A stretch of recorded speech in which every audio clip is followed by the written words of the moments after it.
नमस्कार दोस्तों, मैं पारुल चौहान आप सभी का स्वागत करती हूं आपके अपने प्यारे से परिवार रोजगार विद अंकित में। अंकिता, ब्रिजेश, अन्नू, आरती, किशन, निकी, धीरज, प्रीति, ज्योति और अंकित, मुस्कान, दुर्गेश, खुशी, ऋतिक, धनंजय, सत्यप्रकाश, आशीष, आप सभी को मेरी तरफ से गुड इवनिंग, नमस्ते, राधे राधे, राम राम, सत श्री अकाल। प्यारे प्यारे बच्चों, कैसे हैं आप सभी? उम्मीद है आप बहुत अच्छे होंगे। आपका रिवीजन भी बहुत अच्छा चल रहा होगा और आप सभी जो हैं ठंड में जो है पूरे पकोड़े वकोड़े भी खाते हुए क्लास ले रहे होंगे। चलिए, तो आज हम क्लास को स्टार्ट करेंगे और आप जानते हैं कि कल हम पढ़ रहे थे इल्तुतमिश के बारे में, जिसमें मैंने लास्ट क्लास में आपको बताया था कि इल्तुतमिश ने तराइन का तीसरा युद्ध जो है यल्दौज के साथ लड़ा था और साथ साथ 1229 में बगदाद के खलीफा से उसने खिलत प्राप्त किया था, मतलब वैधानिक स्वीकृति ली थी सुल्तान पद के लिए। तो ये बातें हमने कल डिस्कस की थी। आज इल्तुतमिश को हम कंप्लीट करेंगे और गुलाम वंश के अगले शासकों के बारे में हम जानेंगे। तो आप सभी तैयार हैं? चलिए फिर स्टार्ट कर लेते हैं क्लास को, और जिनका नाम नहीं मैं ले पाई हूं उनको भी गुड इवनिंग। चलिए आगे सुनिए। यहाँ पर प्यारे बच्चे, आप जानते हैं कि हम पढ़ रहे हैं दिल्ली सल्तनत। दिल्ली सल्तनत हम पढ़ रहे हैं और दिल्ली सल्तनत में हम पढ़ रहे हैं गुलाम वंश, गुलाम डायनेस्टी, और गुलाम वंश में मैम हम पढ़ रहे हैं आपका शासक इल्तुतमिश। इल्तुतमिश के बारे में हम पढ़ रहे हैं, जिसका कार्यकाल 1210 से 1236 या कहीं लिखा है 1211 से 1236, इसके बारे में हम पढ़ रहे थे। इल्तुतमिश कौन था ये आपको मैं बता चुकी हूं। अब प्यारे बच्चे ध्यान से सुनिए, इसी के समय पर क्या हुआ था 1221 में, ऐसे लिखना, इसी के समय 1221 में मंगोलों का आक्रमण हुआ था। मंगोलों का आक्रमण, मंगोल कौन थे? तो बेटा जी ये विदेशी आक्रमणकारी थे, और इसके समय पर मंगोलों का आक्रमण हुआ था, जिनका नेता कौन था? नेता था मैम चंगेज खां, जिसे हम तिमुचिन के नाम से भी जानते हैं। जिसे हम क्या कहते हैं? तिमुचिन के नाम से भी जानते हैं। और इसने इसके समय पर क्या किया था? हमला किया था, आक्रमण किया था भारत में। 1221 में नेता था चंगेज खां। और यूपी में क्वेश्चन पूछा गया था कि चंगेज खां जो कि मंगोलों का नेता था, की मृत्यु कब हुई थी? तो चंगेज खां की मृत्यु बेटा जी 1227 ईस्वी, या हम कह सकते हैं एडी में हुई थी। ठीक है, क्या आपको यहां तक समझ में आया कि चंगेज खान कौन था? तो एक विदेशी आक्रमणकारी था, और मैम इसने इल्तुतमिश के समय दिल्ली पर आक्रमण किया था। और आपको बता दूं, यहां पर कत्लेआम करवाया था इसने। कत्लेआम का मतलब है लोगों को मारने के आदेश दे दिए थे, ऑर्डर्स दे दिए थे। ये आपका चंगेज खान, और इन्हीं के वंशज हैं मुगल। ठीक है, मुगलों के अंदर दो का ब्लड होगा, चंगेज खान और आपका जो ये है आपका तैमूर, इन दो का ब्लड यहां पर होगा। बताऊंगी मैं जब बाबर आपको पढ़ाऊंगी। ठीक है, उसके बाद बेटा आपको मैं बता दूं कि जो इल्तुतमिश है, इस इल्तुतमिश को ही क्या कहा जाता है? मैम इल्तुतमिश को मकबरा शैली का जनक कहते हैं। मकबरा शैली का जनक किसे कहा जाता है? तो हम क्या पढ़ रहे हैं? इल्तुतमिश। तो इल्तुतमिश को मकबरा शैली का जनक कहते हैं प्यारे बच्चे। मतलब जो टॉम्ब बनाने की परंपरा शुरू हुई वो इसी के समय से शुरू हुई थी। ठीक है, इसी के समय से शुरू हुई थी। किसके समय से? इल्तुतमिश के। इसने क्या किया था इल्तुतमिश ने? तो प्यारे बच्चे इसने सबसे पहले बनवाया था सुल्तानगढ़ी का मकबरा। सुल्तानगढ़ी का मकबरा, और ये इसने किसकी याद में बनवाया था? तो अपने बड़े बेटे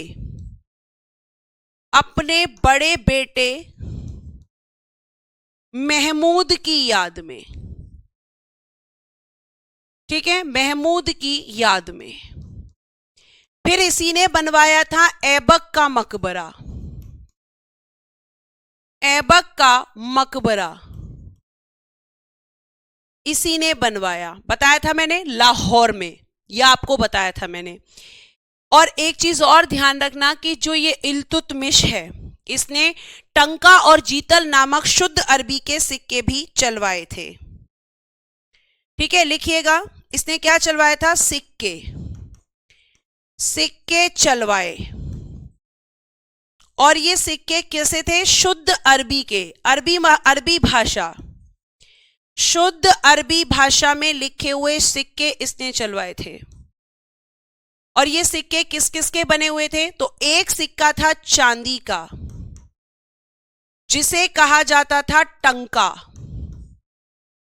क्या कहते थे चांदी के सिक्के को? मैम, चांदी के सिक्के को कहते थे टंका। और एक इसने तांबे का सिक्का चलवाया था, यानी कॉपर, जिसे कहते थे जीतल। तो टंका और जीतल नामक सिक्के किसने चलवाए थे? क्वेश्चन पूछा जाता है, इल्तुतमिश ने।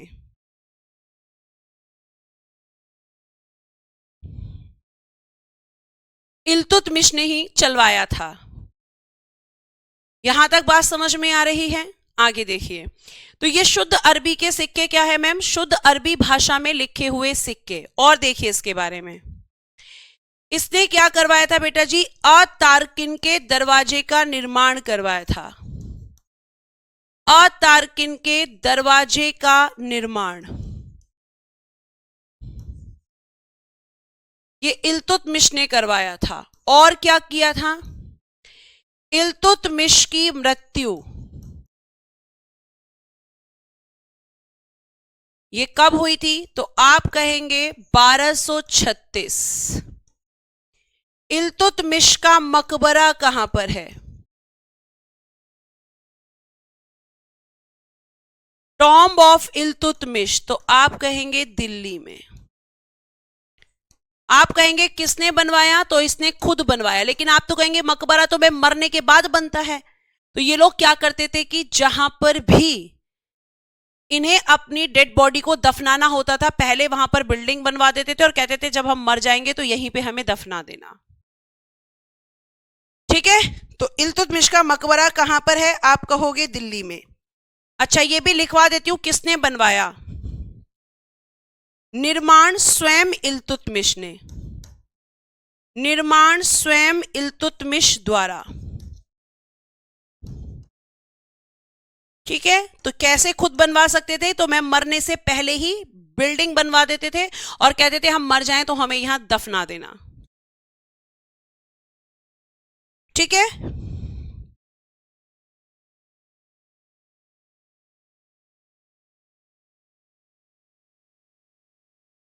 लिखिए फटाफट।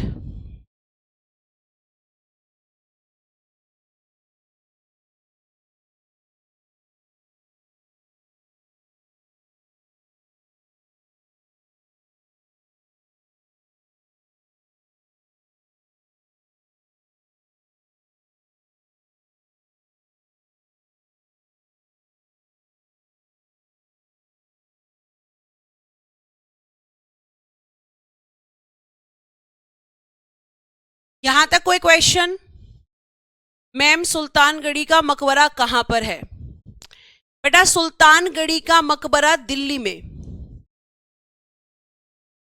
दिल्ली, दिल्ली में है। ठीक है, आगे चलिए। कुतुब मीनार का निर्माण कार्य पूरा करवाया था, ये मैं पहले ही लिखवा चुकी हूं। इसके बाद शासन बनता है, शासक बनता है रुकनुद्दीन फिरोज।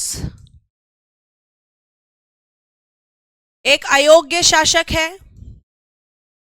ठीक है, एक अयोग्य शासक है और कहा जाता है कि कुछ ही समय तक रहा, 1236 से 1236।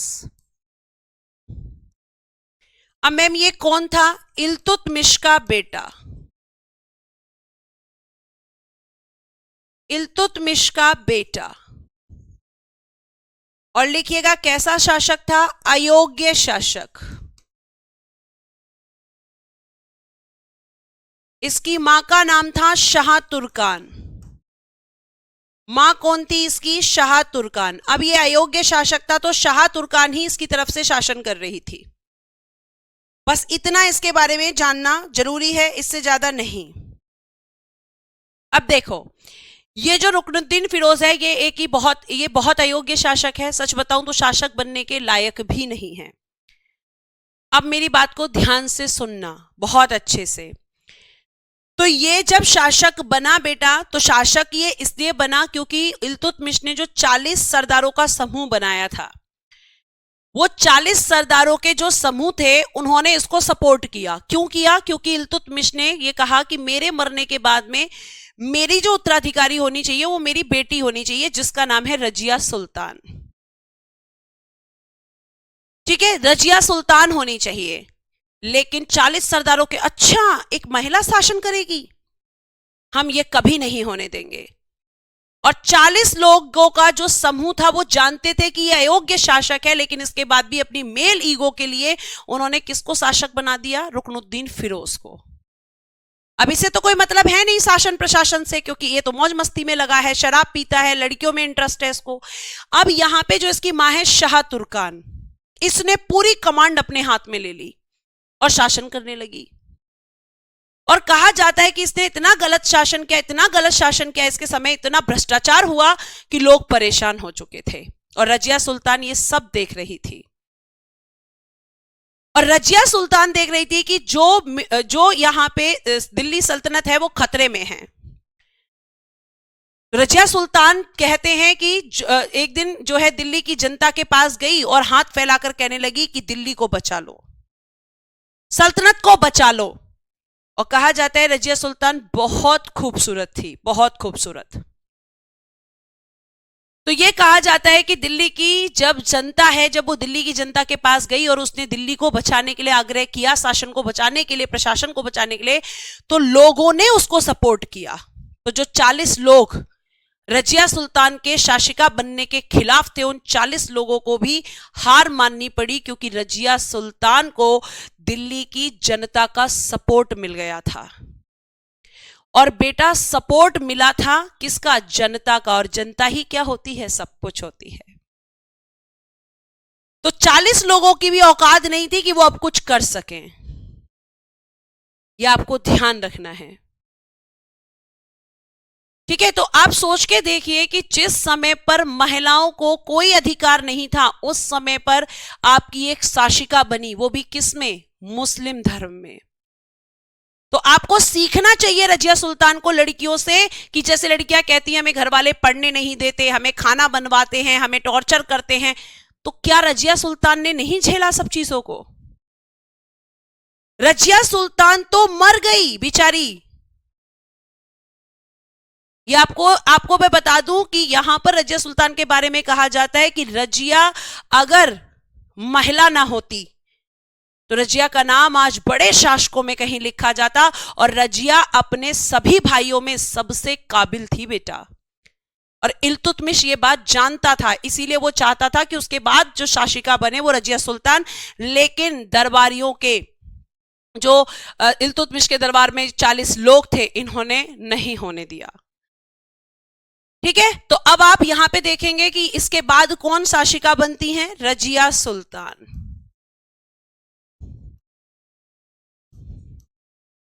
शासनकाल रहेगा 1236 से 1240। और ऐसा नहीं है कि रजिया सुल्तान जो है वो यहां पर बड़ी आसानी से शासन कर रही हैं, जी नहीं। रजिया सुल्तान के समय पर बहुत सारे रूमर्स फैले। जब कोई किसी महिला को नहीं रोक पाता है तो सबसे अच्छा काम होता है कि महिला के कैरेक्टर पर उंगली उठा दो, वो अपने आप शांत हो जाती है। ऐसा रजिया के साथ भी होगा, लेकिन रजिया ने इन सब बातों पे ध्यान नहीं दिया, ध्यान ही नहीं दिया, उसने नेग्लेक्ट किया। तो मैं हमेशा आपको ये बता दूं कि हर किसी के जीवन में परेशानियां आती हैं, पर आप उनको कैसे टैकल करते हो ये आप पर डिपेंड करता है। चलिए रजिया सुल्तान के बारे में थोड़ा सा पढ़ते हैं ताकि आपको पता चले।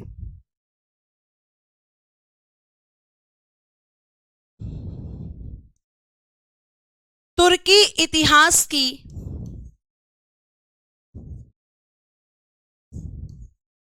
पहली महिला मुस्लिम शासिका, पहली महिला मुस्लिम शासिका। रजिया का सबसे बड़ा गुनाह है कि वो एक महिला है, ये इतिहासकार कहते हैं। ठीक है, कौन थी ये? इल्तुतमिश की बेटी, इल्तुतमिश की बेटी। नेक्स्ट,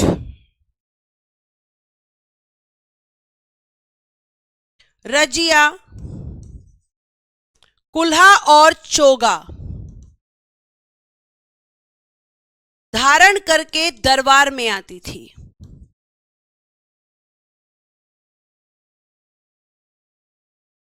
मर्दों की तरह।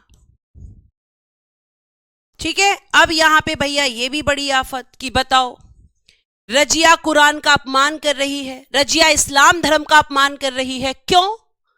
क्योंकि भैया ये पुरुषों की तरह कपड़े पहन रही है, कुला और चोगा मतलब सर पर टोपी और आपका जो है कोटी टाइप की जो होती है उसको पहन के आ रही है, खुले मुंह दरबार में आ रही है। कहां बर्दाश्त होने वाला था, है ना? टोपी पहनना। अब वो कहता है, इस्लाम कह रहे हैं इस्लाम धर्म में तो मुंह ढकना चाहिए, मुंह नहीं खोलना चाहिए। तो इस चीज को लेकर भी रजिया पर ब्लेम लगाए गए, पर रजिया ने इधर से सुना और इधर से निकाल दिया कि मैं तो सुल्तान हूं, जैसे सुल्तान रहेंगे मैं तो वैसे रहूंगी। ठीक है, तो यहां पे कुला और चोगा धारण करके कहां पर आती थी? ये दरबार में आती थी, खुले मुंह दरबार में आती थी, और इसलिए कहा कि कुरान उनका अपमान कर दिया, इस्लाम धर्म का अपमान कर दिया। इस तरह के आरोप भी रजिया पर लगाए गए थे। प्यारे बच्चे, रजिया का एक गुलाम था, रजिया का गुलाम था जिसका नाम है याकूत। क्या नाम था इसका? याकूत। अब भाई याकूत आ गया, याकूत को लेकर रजिया पे बहुत ब्लेम लगे। ठीक है, याकूत। और ये आपको बता दूं कि रजिया का एक विद्रोही है अल्तुनिया, जिससे रजिया सुल्तान की शादी होगी, वहां पर ये मारा गया था। तो आप ये लिख लेना याकूत के आगे कि अल्तुनिया के विद्रोह में मारा गया, अल्तुनिया के विद्रोह में मारा गया। अब जो याकूत है ये रजिया का गुलाम, इसके साथ रजिया को बदनाम किया गया कि रजिया के इसके साथ अवैध संबंध हैं। रजिया को ये गोदी में उठाकर घोड़े पे बिठाता है, रजिया को घोड़े से उतारता है तो गोदी में उठाता है, रजिया हमेशा इसे अपने साथ रखती है। तो मैंने आपसे क्या कहा कि जब कोई महिला नहीं झुकती तो उसके कैरेक्टर पर उंगली उठा दो। ये रजिया के साथ हुआ। तो रजिया और याकूत को लेकर लोगों ने रूमर्स फैलाए, अफवाहें फैलाई, लेकिन उसके बाद भी रजिया पर कोई फर्क नहीं पड़ा, वो अपने काम पर ध्यान देती रही। और रजिया सुल्तान के दुश्मन थे, दुश्मनों में एक है यहां पर अल्तुनिया, ये भी रजिया सुल्तान का दुश्मन है। और इसी के विद्रोह में कौन मारा गया था? याकूत को मारा गया था। ठीक है, तो अब यहां पे देखिए रजिया के खिलाफ विद्रोह किसने किया? रजिया के खिलाफ विद्रोह, या रजिया के खिलाफ अल्तुनिया का विद्रोह, अल्तुनिया का विद्रोह। अल्तुनिया कहां पर बैठा हुआ है? भटिंडा पंजाब में। कहां पर है ये? भटिंडा पंजाब। और यहां पे ये लगातार रजिया के खिलाफ विद्रोह कर रहा है। रजिया इसको बार बार बोल रही है ना, बार बार बोल रही है रजिया कि भाई मत करो मत करो। और ये जानता था कि रजिया को दिल्ली में कोई खतरा है नहीं, क्योंकि दिल्ली की जनता का सपोर्ट है। कहा जाता है रजिया को जनता इतना पसंद करती थी कि रजिया के खिलाफ अगर कोई प्लानिंग प्लॉटिंग होती थी तो रजिया के पास तुरंत पहुंच जाती थी। तो इनका मकसद था रजिया किसी भी तरीके से दिल्ली छोड़े। अब ये नहीं मान रहा तो रजिया ने क्या किया? अपनी सेना ली, याकूत को साथ लिया और पहुंच गई भटिंडा पंजाब। अब वहां पहुंच गई तो इसने क्या किया? जब ये भटिंडा पंजाब में अल्तुनिया का विद्रोह है ना, तो इसको दबाने कहां गई? दबाने रजिया गई, याकूत के साथ, याकूत भी था साथ में। और यहां पे क्या हुआ? याकूत मारा गया। याकूत के साथ याकूत का क्या हुआ? याकूत मारा गया मैम। और जो रजिया सुल्तान है इसको अल्तुनिया ने किडनैप कर लिया। ध्यान से सुनना, रजिया जब इस विद्रोह को दबाने गई तो याकूत साथ में गया, याकूत मारा गया, रजिया सुल्तान की स्थिति कमजोर हुई और रजिया को क्या कर लिया? रजिया को अल्तुनिया ने कैद कर लिया। अल्तुनिया ने कैद, और क्वेश्चन पूछा जाता है कैद कहां पर किया था? तो कैद किया था किला ए मुबारक में। किला ए मुबारक में यह कहां पड़ता है मैम? किला ए मुबारक भटिंडा पंजाब में।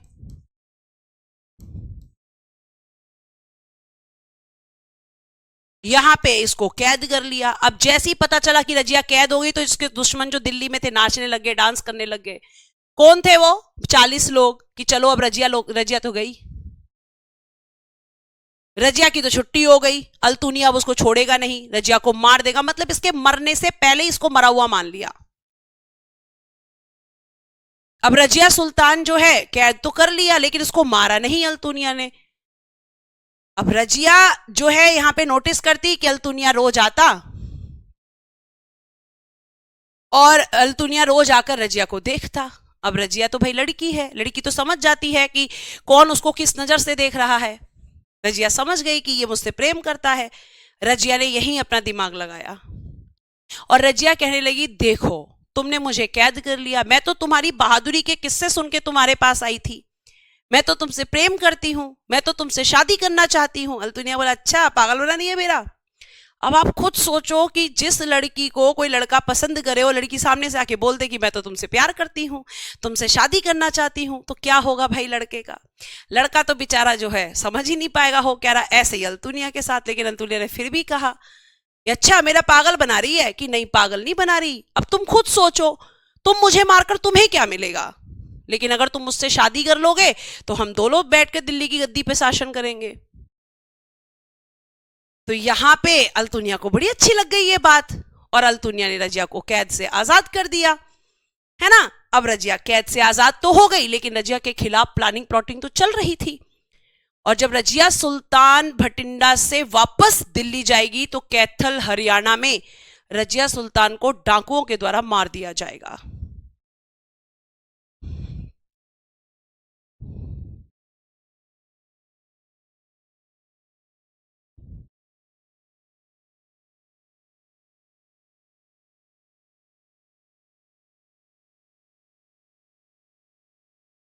ठीक है, आगे देखिए फिर क्या लिखेंगे।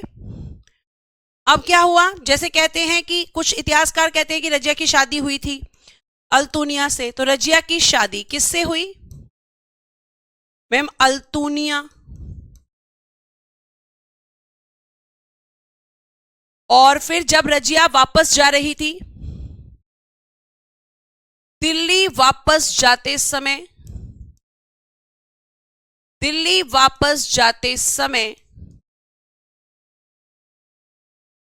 कैथल कहां पड़ता है? हरियाणा में। कैथल में 1240 में रजिया की मृत्यु हो गई। मृत्यु का एक तरीके से हत्या करवा दी गई और यहीं पर फिर प्यारे बच्चे इसका मकबरा बना हुआ है। मकबरा जो किससे बना है? क्वेश्चन एसएससी ने पूछा था, लाल ईंटों से। इसका मकबरा किससे बना है? लाल ईंटों से। और कहां पर है? कैथल हरियाणा में। तो इस तरीके से रजिया सुल्तान की मृत्यु हो गई। तो ये थी आपकी रजिया सुल्तान। और मिनाज उस सिराज कहते हैं कि रजिया की सबसे बड़ी बस एक ही गलती थी कि वो एक महिला थी। उसने बहुत कोशिश की लेकिन उसके बाद भी वो यहां पर इन विद्रोहियों का शिकार हो गई। तो सीखना है हमें इनके कैरेक्टर्स से कि इनके कैरेक्टर्स कैसे हैं। यहां तक बात समझ में आई हो तो थम्स अप करो।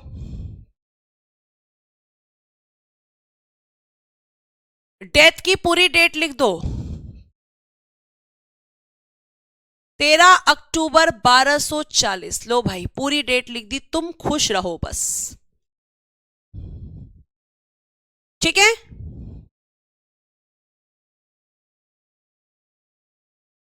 अब आएगा बहराम शाह।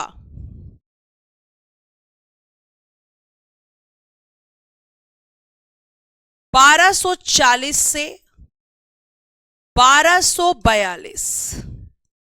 बहराम शाह लिखना।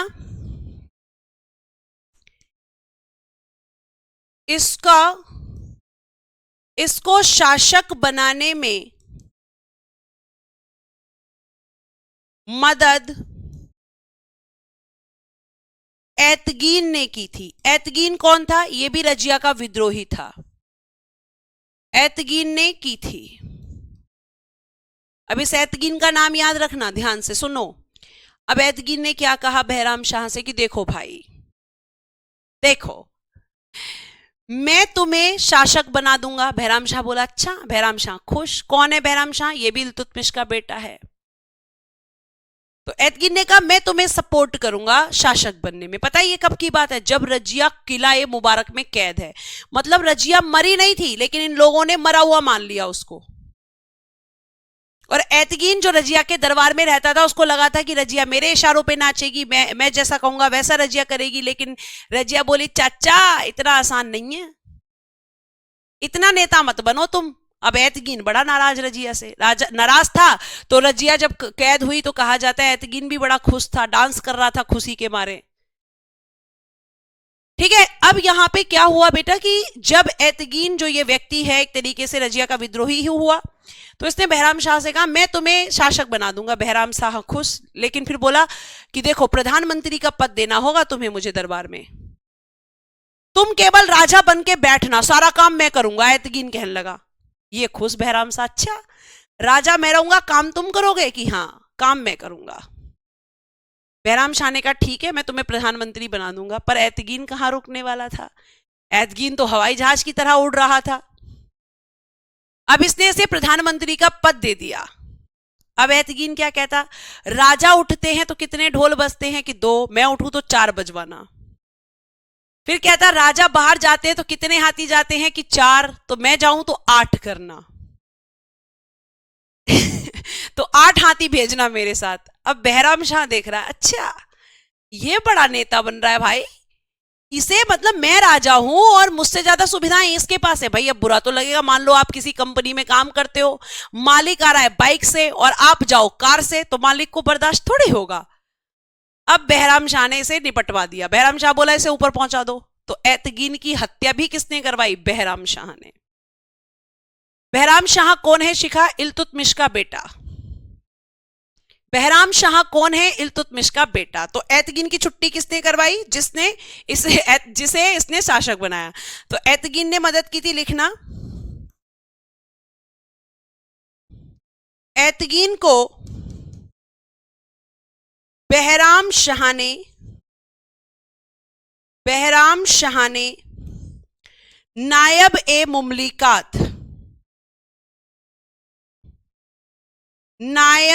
मुमलिकात। अब बच्चे कहेंगे आपने तो कहा था पीएम का पद दिया, मुमलिकात बनाया। तो बेटा ये पद जो है इस समय इसी नाम से जाना जाता था। आप लिख सकते हो जैसे आपके आज के प्रधानमंत्री होते हैं उनकी शक्तियां, ऐसा ही ये पद हुआ करता था, नायबे मुमलिकात। सारी बात मानी इसकी बहराम शाह ने, लेकिन ये तो हवा में उड़ रहा था ना भैया, हवा में कैसे उड़ने देता? आगे देखिए। एतगीन की हत्या बहराम शाह ने करवा दी।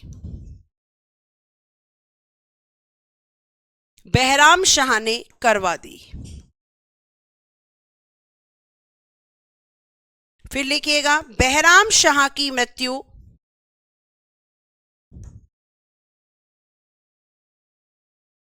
कब हुई थी? तो आप कहेंगे 1242। 1242 में।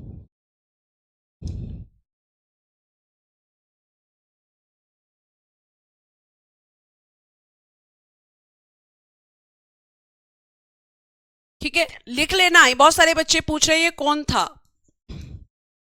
इल्तुतमिश का पुत्र था ये।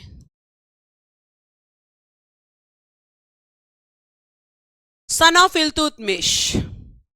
एतगीन कौन था, अभी तो बताया मैंने सत्यम। एतगीन जो है दिल्ली सल्तनत में एक दरबार में रहने वाला साधारण सा व्यक्ति था जो वहां पर काम करता था, लेकिन इसकी इच्छाएं तब जागृत हुई जब रजिया सुल्तान शासिका बनी। तो इसने सोचा कि रजिया जो है वो मुझे पावर देगी, लेकिन रजिया ने इसको पावर नहीं दी, बल्कि उसने किसको, याकूत को पावर दी थी।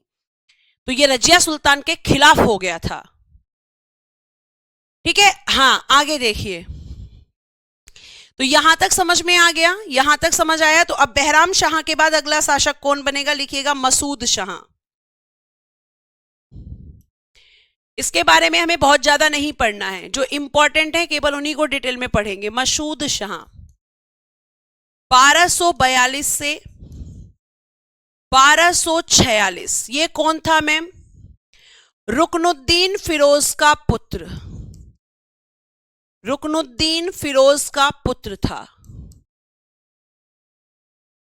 वही रुकनुद्दीन फिरोज जो अयोग्य शासक था। बस इतना। इसके बाद ये शासक बना। क्यों बता रही हूं, क्योंकि गुलाम डायनेस्टी के आपको बता दूं प्यारे बच्चे कि यहां पर शासकों की सीक्वेंस लगाने के लिए आ जाती है कि किसके बाद कौन शासक बना। तो डिटेल्स आपको जानना जरूरी नहीं है, लेकिन सीक्वेंस जानना बहुत जरूरी है, क्योंकि यहां से कई एग्जाम्स में ये क्वेश्चन पूछा जा चुका है। प्रियंका पूरा नहीं पता कि इनके कितने पुत्र थे, कितनी पत्नियां थी, क्योंकि भैया इनकी कोई लिमिटेशन नहीं थी। ये कहीं पर भी इतिहास में क्लियर नहीं है। हाँ, जो राजा बनता वही मरता, मरना तो पड़ेगा ना, तभी तो अगला बनेगा भाई। आगे देखो, मसूद शाह के बाद नसरुद्दीन महमूद। नसीरुद्दीन महमूद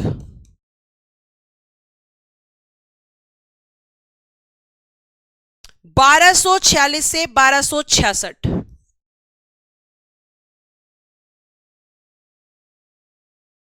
और ये कौन था, ये था इल्तुतमिश का पोत्र ग्रांड सन। इल्तुतमिश का पोत्र मतलब grandson of Iltutmish, grandson. अब देखो यहां पे ध्यान से, जो नसीरुद्दीन महमूद है इसके बारे में ध्यान रखना कि इसने जो अपना नायब-ए मुमलिकात बनाया, नायब-ए-मुमलिकात, तो वो बनाया इसने बलबन को। अब बलबन कौन बन गया, पीएम बन गया। अब बलबन कौन था, तो इनके दरबार में एक साधारण सा व्यक्ति था एतगीन की तरह।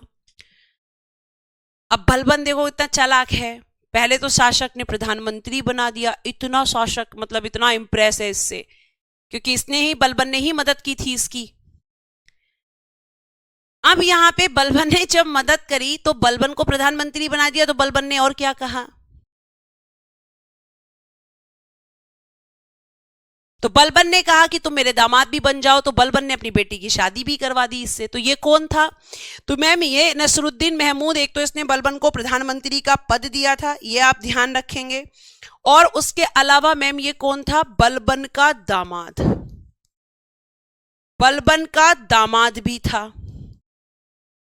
ठीक है, उसके अलावा लिखिएगा नसरुद्दीन महमूद क्या करता था, टोपी सीकर जीवन व्यतीत करता था। मैम ये क्या बात हुई,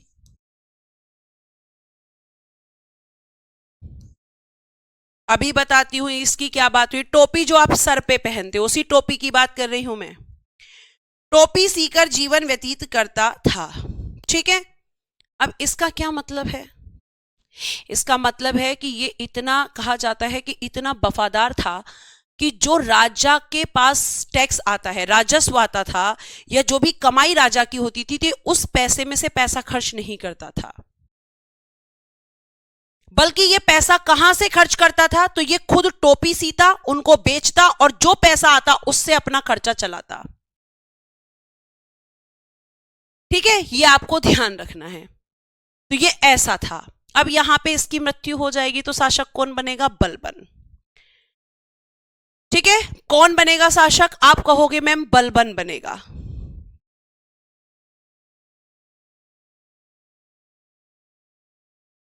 चलिए नेक्स्ट लिखिएगा, नेक्स्ट रूलर कौन होगा? बलबन। इसकी मृत्यु होगी 1266।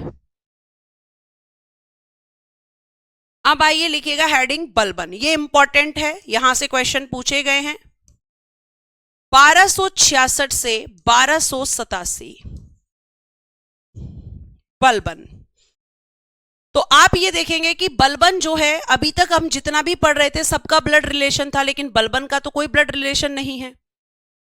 तो बलबन ने कहा कि मैं शासक बन गया हूं, तो इसे कहेंगे बलबनी वंश। ये आपको ध्यान रखना है। हाँ मसूद शाह का इतना ही भाई, और क्या चाहते हो तुम? इतना ही बहुत है, जितना बताया जा रहा है वो बहुत है, शांति से पढ़ो बैठकर। बलबन 1266 से 1287 यहां पे माना जाता है, और इसके वंश को क्या कहते हैं मैम? इसको कहते हैं बलबनी वंश। बहुत क्रूर शासक है, बहुत ज्यादा क्रूर। ये आपका जो बलबन यहां पे शासक बना है, इसका पूरा लिखिएगा। बलबन जो है इसका नाम लिखिएगा, पूरा नाम गयासुद्दीन बलबन।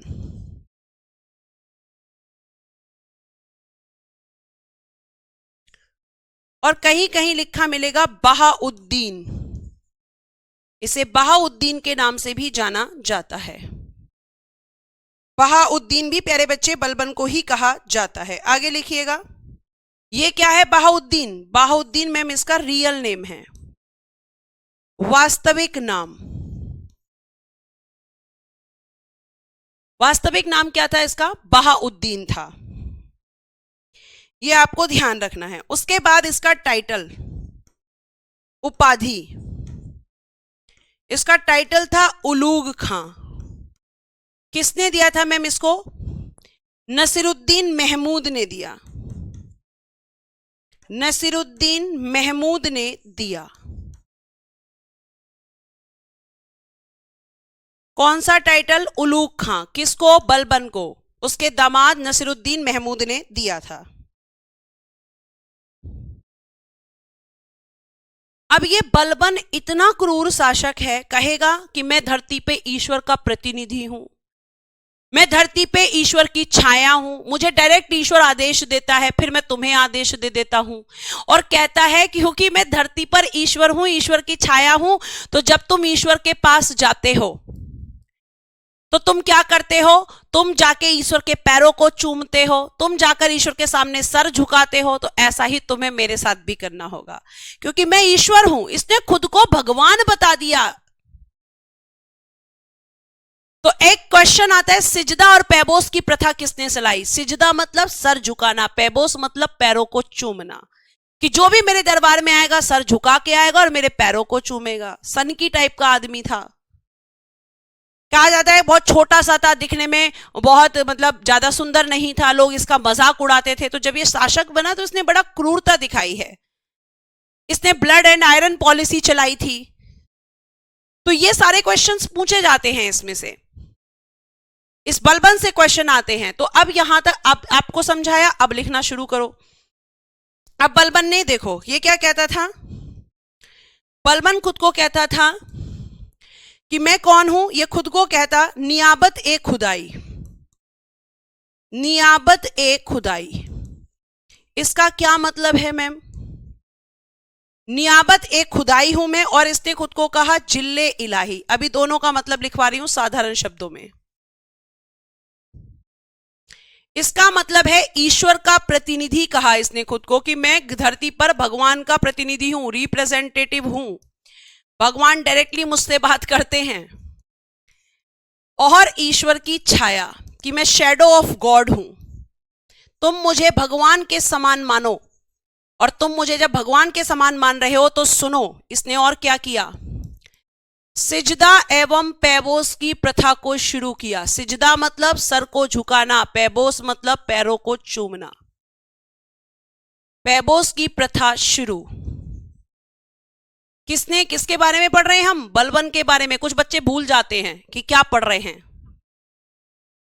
ठीक है। उसके बाद इसने कहा कि सुनो भैया, लौह एवं रक्त की नीति चलाई थी इसने, blood and iron policy, blood and iron policy, लौह एवं रक्त की नीति चलाई। मैम ये क्या होता है? तो अब मुझे बताओ, तलवार किसकी बनी होती है? लोहे की। और तलवार के काटने से क्या निकलता है? ब्लड निकलता है। तो ये किसके खिलाफ? तो प्यारे बच्चे, हरियाणा के पास एक लोग रहते थे मेवाती, मेवातियों के खिलाफ इसने चलाई थी। क्यों मैम? क्योंकि ये मेवाती दिल्ली के लिए जो भी व्यापारी आते थे तो उन्हें हरियाणा में ही लूट लेते थे।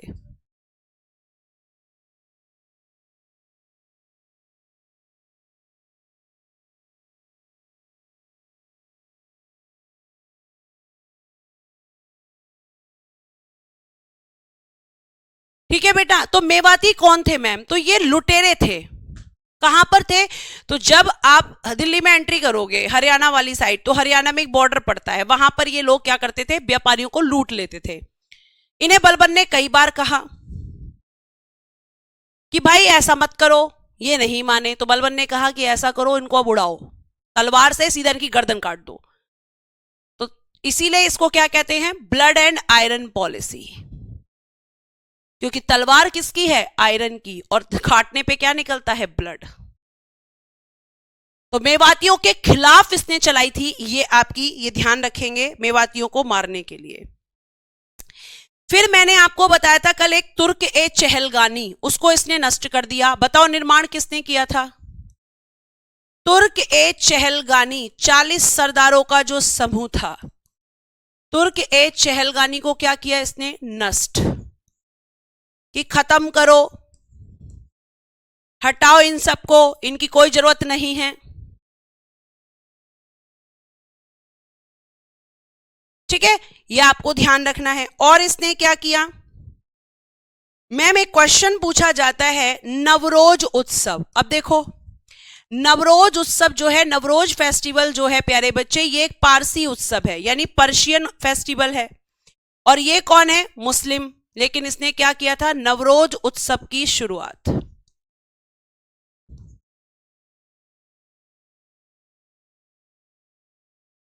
इसीलिए पूछा जाता है क्योंकि ये खुद मुस्लिम था, लेकिन इसने फिर भी नवरोज फेस्टिवल को शुरू किया, कि जो कि एक पर्शियन फेस्टिवल है। आगे देखिए, फारसी पद्धति में दरबार का गठन किया। फारसी पद्धति में दरबार का गठन। ठीक है, आगे चलते हैं। अब इसके समय की जो सबसे बड़ी घटना है वो है बेटा जी तुगरिल खां का विद्रोह। अब मैम ये तुगरिल खां कौन है उसके बारे में बताती हूं। देखो प्यारे बच्चे, 1279 में तुगरिल खां ने विद्रोह किया। तुगरिल खां ने किया विद्रोह। कहां पर किया था विद्रोह? तो आप कहोगे बंगाल में। अब बलबन ने कई लोगों को भेजा कि इसे जाके समझा दो कि विद्रोह को दबा दे। अब जो भी जाता ये उसे मार के भगा देता तुगरिल खां।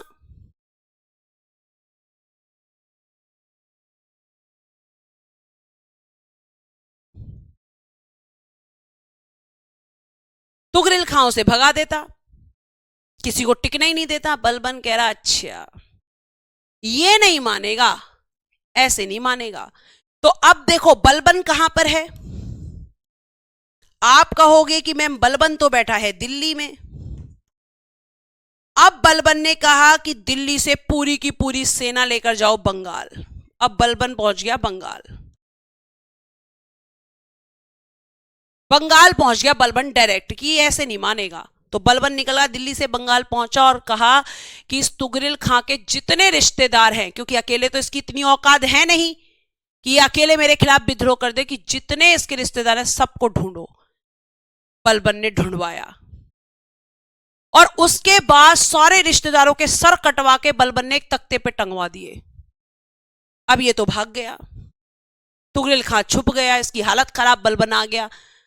बलबन सन की आदमी था, बलबन ने कहा ढूंढो उसको, और बलबन ने उसको ढूंढ के निकलवाया, और बलबन की सेना ने तुगरिल खां को ढूंढा और ढूंढकर बलबन के सामने लाया। तो कहा जाता है कि बलबन ने कहा कि इसके शरीर पे से खाल उतारो, इसको पूरे बाजार में जो है रगड़ रगड़वा के मरवाया। और इसके साथ में, बलबन के साथ में यहां पे गया था इसका एक बेटा था बुगरा खां। तो बुगरा खां की गर्दन पकड़ के बलबन कह रहा है देख ले, ऐसे करते हैं दुश्मनों का विनाश। और बुगरा खां की हालत खराब, मतलब बुगरा खां इतना डर गया कि उसने कभी भी शासक के पद को ही कबूल नहीं किया। कह रहा भाई ये तो पागल आदमी है। तो बुगरा खां मतलब बहुत डर गया, मतलब बलबन जो है देख ऐसे ऐसे ऐसे दिखा रहा है, देख ऐसे मारते हैं दुश्मनों को। तो बलबन ने ही जाकर फिर इस विद्रोह को दबाया। तो इसको आप लिख सकते हैं, विद्रोह किया किसने दबाया? दबाया बलबन ने। अब तुम्हें ये याद रहेगा, तुम भूलोगे नहीं, ठीक है?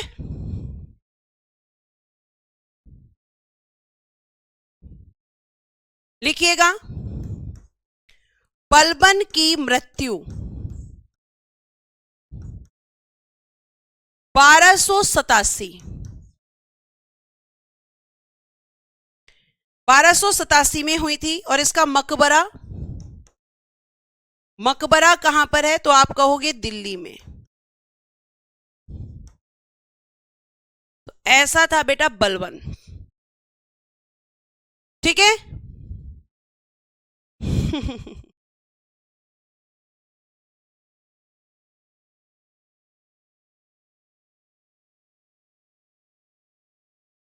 अब जो इसका बेटा है बलबन का, बुगरा खां, वो तो भाग गया। उसने कहा भाई मुझे नहीं बनना, ये तो पागल आदमी है, कल मुझे मरवा देगा।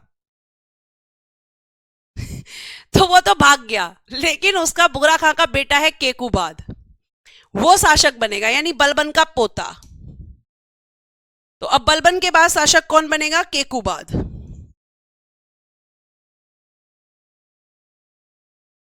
बारह सौ सतासी से 1289, इन 1289, ये कौन था? बलबन का पोता। ये गुलाम वंश का अगला शासक। फिर इसके बारे में एक चीज ध्यान रखना कि इसने अपने, जो फेमस है इसके समय की बात, वो ये है कि इसने किलो खरी का किला बनवाया। किलो खरी का किला बनवाया किसने? तो आप कहोगे मैम केकूबाद ने। कौन था? बलबन का पोता। और मैम अगर हम बात करें तो बुगरा खां का बेटा, ठीक है? फिर आया बेटा जी कैमूर्स, जिसे हम शमसुद्दीन सेकंड भी कहते हैं। शमसुद्दीन सेकंड, ये भी इसी का नाम है, और ये इस वंश का अंतिम शासक है 1289 से 1290। गुलाम वंश का अंतिम शासक, गुलाम वंश का अंतिम शासक।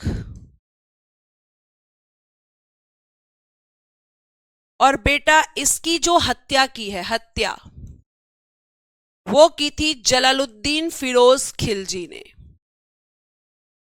जलालुद्दीन फिरोज खिलजी, ठीक है? और फिर अब आपका क्या बनेगा? अब हम नेक्स्ट पढ़ेंगे खिलजी वंश, एक नया वंश जिसे स्थापित करेगा जलालुद्दीन फिरोज खिलजी 1290 से और 1320। और इसको भी निपटा देगा इसका खुद का भतीजा और दामाद अलाउद्दीन खिलजी, ठीक है? तो ये आपको ध्यान रखना है कि जलालुद्दीन फिरोज खिलजी जो कि यहां पर इसकी हत्या करेगा और एक नया वंश प्यारे बच्चे स्थापित करेगा, खिलजी वंश 1290 से 1320। क्लास का टाइम क्या है? बहुत बढ़िया, शाबाश। मतलब अभी तक तुम्हें क्लास का टाइम भी नहीं पता है, कितनी बढ़िया बात है ना। मन तो ऐसा करता है कि डंडा लेके और तुम्हारी कैमरे में घुस के कुटाई हो। चलो अब थोड़ा सा गुलाम वंश खत्म हो गया है तो गुलाम वंश से रिवीजन कर लेते हैं, रिवीजन स्लाइड बना लेते हैं।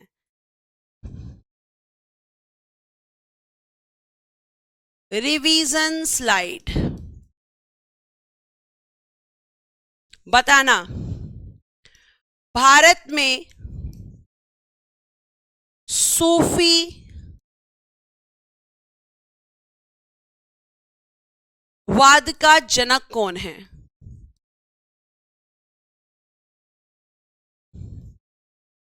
गुलाम वंश का संस्थापक कौन है?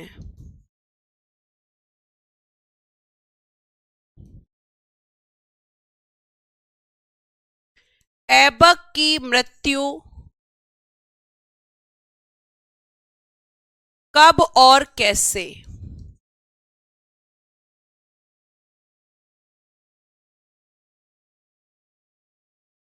दिल्ली सल्तनत का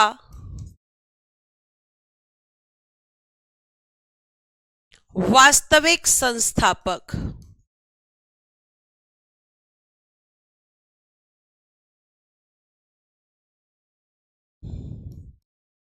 रजिया का शासनकाल कब से कब तक?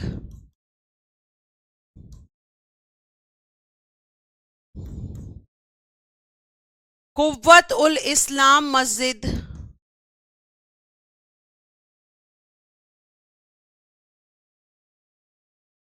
का निर्माण किसने करवाया?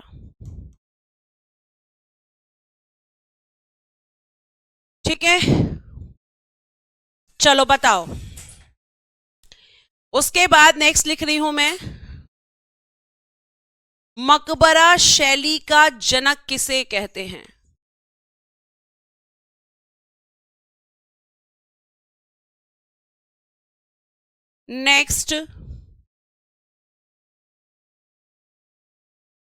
नेक्स्ट बताना बेटा, टंका एवं जीतल किसने चलाया?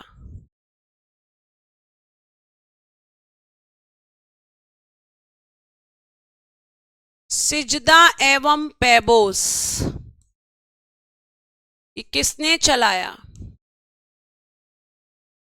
लौह एवं रक्त की नीति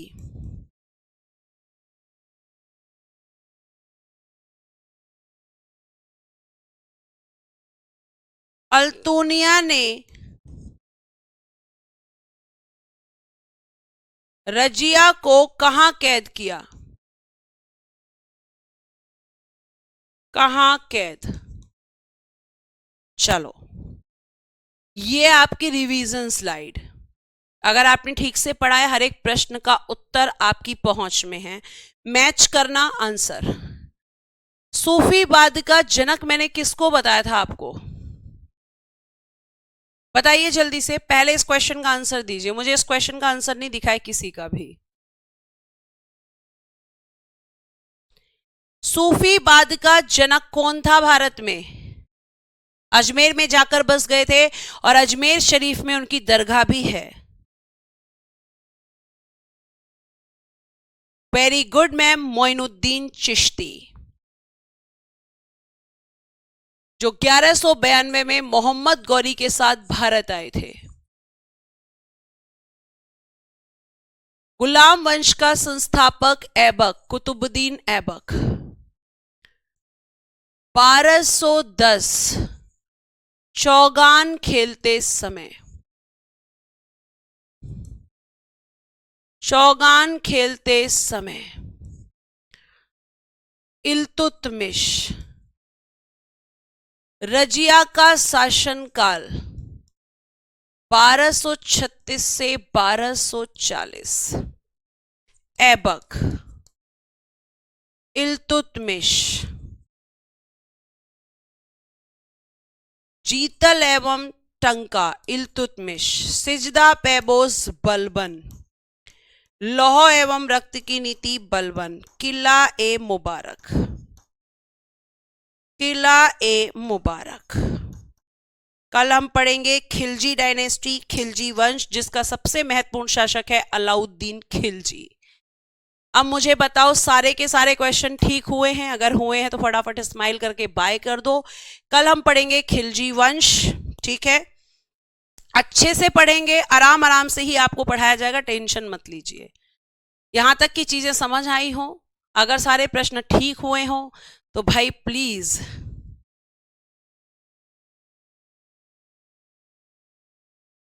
ठीक है। थैंक यू सो मच प्यारे बच्चों, bye bye, take care and good night everyone. जय हिंद, जय भारत। हंसते रहो, मुस्कुराते रहो और हमेशा खुश रहो।